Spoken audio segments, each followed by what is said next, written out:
La quatrième sorte de tourment est causée à l'âme par une autre excellence de cette obscure contemplation. Ce tourment est sa majesté et sa grandeur elle-même. L'âme commence à découvrir qu'il y a en elle un autre abîme, celui de sa propre pauvreté et de sa propre misère. Et c'est là un des principaux tourments qu'elle endure dans cet état de purification.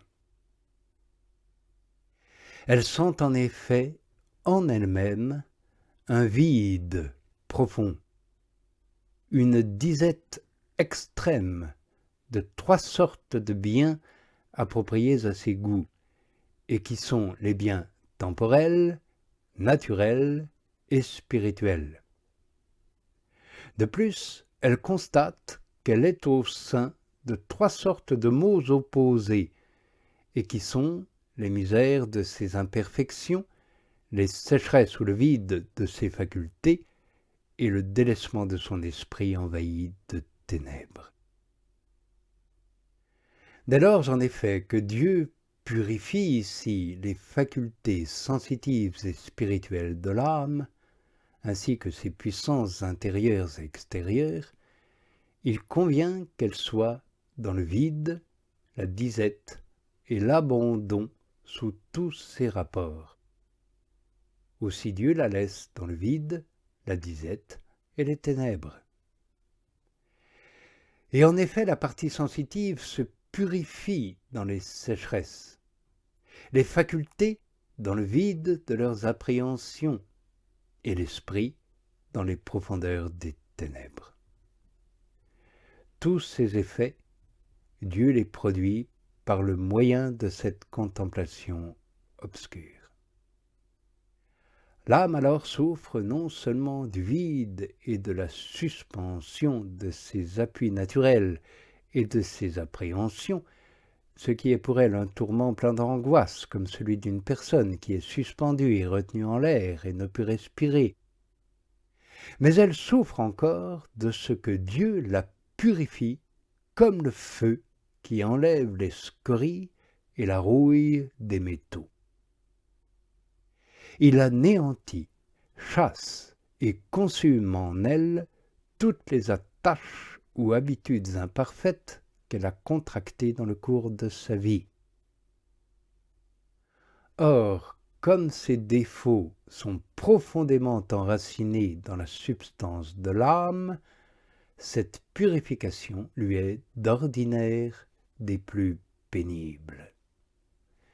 Elle endure des défaillances et des tourments intérieurs qui se surajoutent à la disette ainsi qu'au dénuement naturel et spirituel dont nous avons parlé.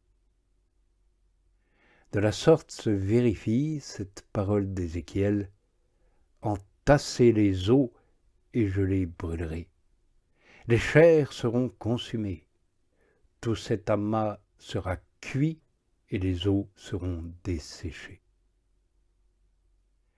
Cela nous donne à comprendre quel tourment l'âme endure dans le vide et la pauvreté de sa substance sensitive et spirituelle. Le même prophète dit encore à ce propos « Mettez aussi la chaudière vide sur les charbons, afin qu'elle s'échauffe, que les reins se fondent, que ses souillures du dedans se détachent et que sa rouille se consume. » Il signifie par là l'indicible tourment que l'âme endure quand elle est purifiée par le feu de cette contemplation.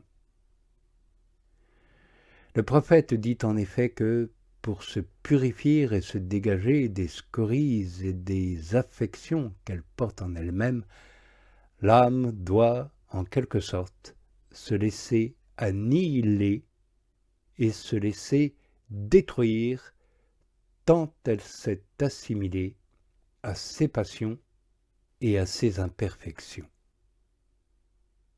Aussi, cette fournaise de l'amour divin et de cette pure contemplation sert-elle à purifier l'âme comme l'or dans le creuset, comme l'a dit le sage.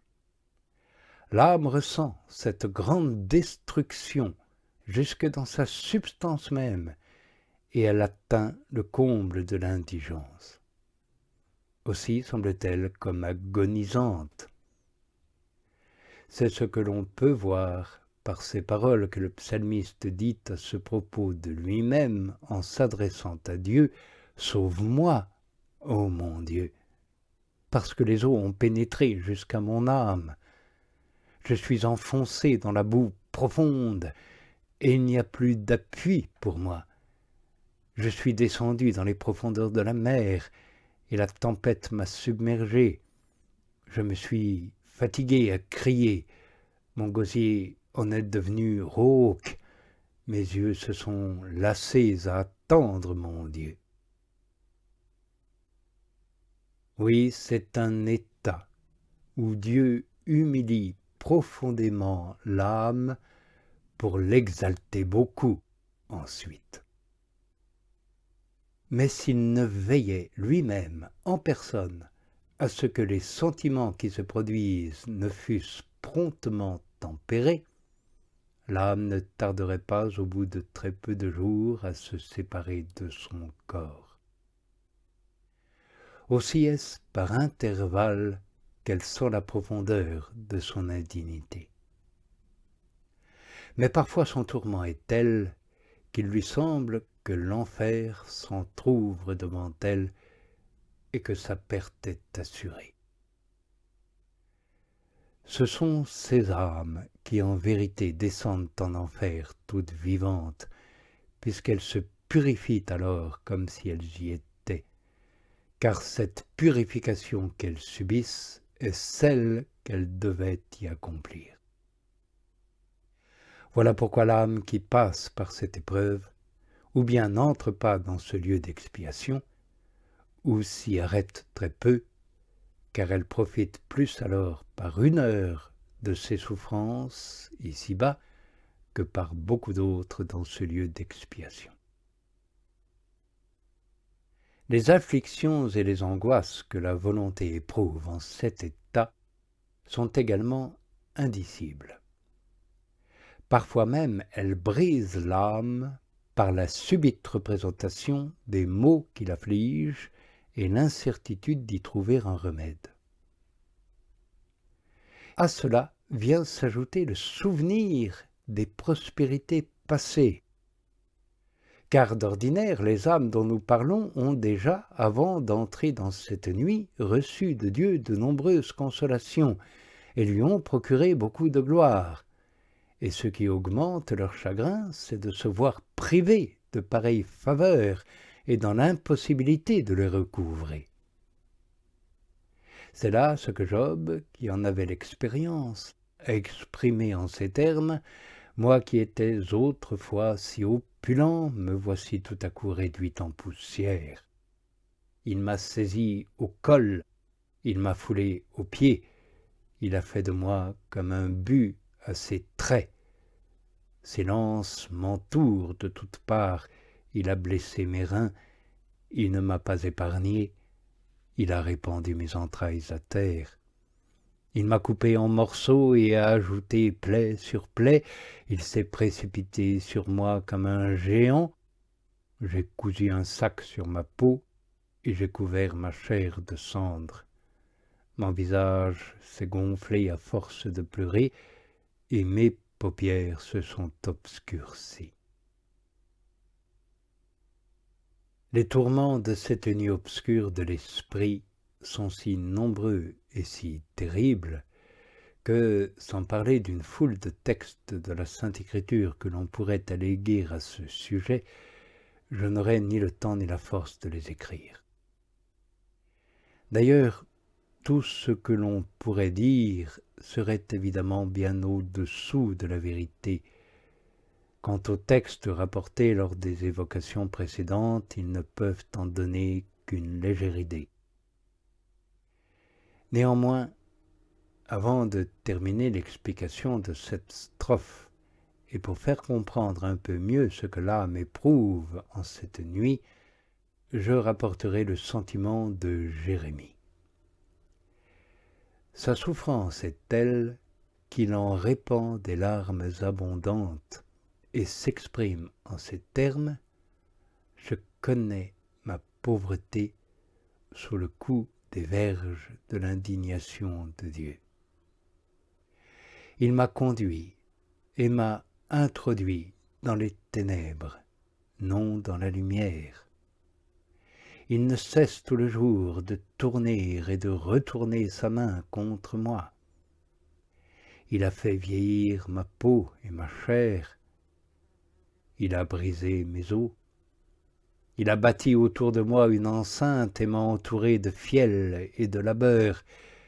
Il m'a placé dans des lieux ténébreux comme ceux qui sont morts pour toujours. Il m'a entouré d'un rempart pour que je n'en sorte pas. Il a aggravé le poids des entraves de mes pieds. Quand j'ai crié vers lui, quand je l'ai prié, il a rejeté ma prière. Il a barré mon chemin avec des pierres de taille, il a détruit mes sentiers. Il est devenu pour moi un ours aux aguets, un lion caché en embuscade. Il a bouleversé mes sentiers et m'a brisé. Il a tendu son arc et m'a fait comme un but à ses flèches. Il a lancé dans mes reins les flèches de son carquois. Je suis devenu un objet de dérision pour tout mon peuple et le sujet de ses chansons tout le jour. Il m'a rempli d'amertume. Il m'a enivré d'absinthe. Il a brisé mes dents une à une. Il m'a nourri de cendres. La paix a été bannie de mon âme. J'ai oublié tous les biens et j'ai dit, la fin de mes maux ne peut venir. Et mon espérance en Dieu s'est évanouie. Souvenez-vous pourtant de mon indigence, de mes révoltes, de l'absinthe et du fiel. Pour moi, je m'en souviendrai, et mon âme se desséchera en moi.